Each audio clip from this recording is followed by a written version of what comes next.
Guys, mag-harvest tayo ng talong. So, ito. Wala ako dalang guys. Yan.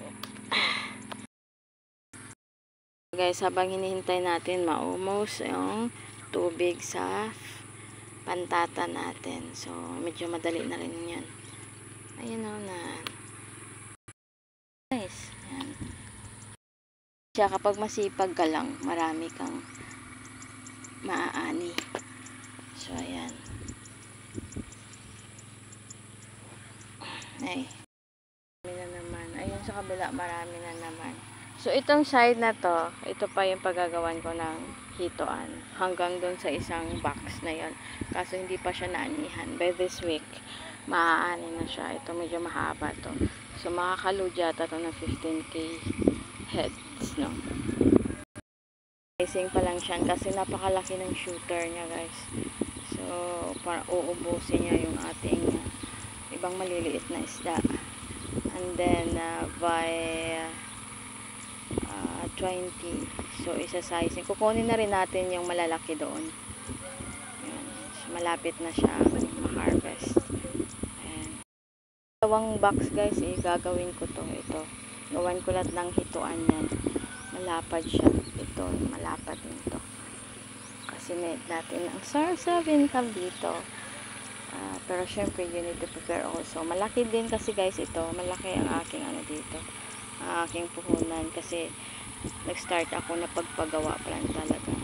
So, dalawang box yan. Tapos, yung pergi pa ng tao dito is nasa 500 each, no? Plus lunch pa nila. So, lahat provided na. So, imagine. Malaki din siya. Kaya, kailangan meron ka rin nakalaang budget for them. No, kasi sa totoo lang ang pantat, guys, so nakakaalam, magastos din yan, guys, lalo na malapit na siyang ma-harvest kasi kailangan talagang pa-abundant yung kanilang mga kinakain, no? Kung gusto mo magandang produkto. Guys, 40 kilos bituka ng manok, nasa 2 days, 3 days lang siya yan. Minsan nga dalawang araw lang siya eh. Kaso hindi kasi, guys, madaling kumuha ng bituka doon sa Cal's kasi fixed time kasi ngayon maraming nagka-harvest. Umorder nga ako ng 100 kilos doon. Nilagay niya sa akin nasa 60 kilos. So, hindi ko alam mamaya kung ilang kilo lang naman yung bibigay sa akin. Kasi binabudget lang nila para lahat matugunan. Sa kabila. So, ayun, guys, may tubig siya kasi nagtaga-tagas.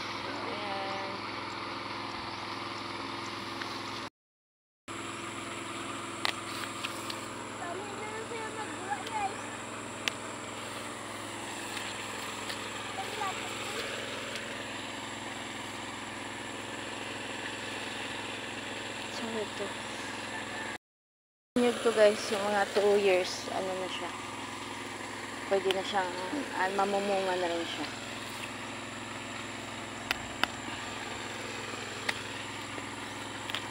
So, yan. Ito yung lalagyan namin ng sugar. Dito, guys, so hindi nakita. Ito, oh. Laba. Ang haba niya. Ang haba niya, guys, oh. Ang haba.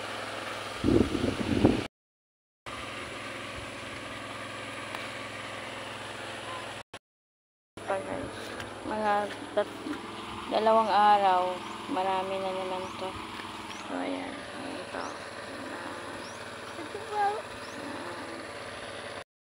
Guys, yan. Ang dami.